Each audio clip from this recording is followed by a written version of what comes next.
अभी आप सुन रहे हैं बेला टीला चौक से अरहुलिया रिकॉर्डिंग स्टूडियो की शानदार प्रस्तुति।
दिला से अपना मिलावै छै दूध गोज अनहिया पिंकी के कहै छै पिंकी बुझवा के कहै छै ना दिल के मिलावै छै दिल के अपना करावै छै आया काहे गो दिल छै दूध गोजा के करा रखियै काहे गो दिल छै दूध गोजान केकरा रखियै हो भगवान पिंकी पूजवा से जलै छै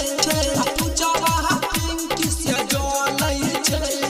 दूध गोज presented by Arhuliya recording studio.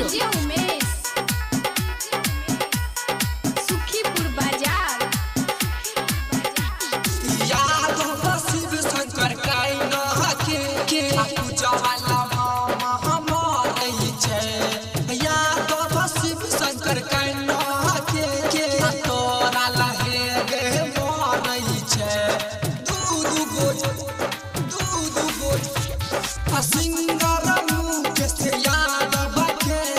Mukesh मुना मन बोल के सिंगर मुकेश आशीष के आशीष मुकेश यादव के शिव शंकर के परले हो जान केकरा रखियै हो भगवान आया काहे गो दिल छै दूध गोजान केकरा रखियै हो काहे गो दिल छै दूध गोजान केकरा रखियै हो भगवान आया काहे गो दिल छै दूध गोजान केकरा रखियै हो भगवान आया काहे गो दिल छै दूध गोजान केकरा रखियै हो। Presented by Arhuliya recording studio.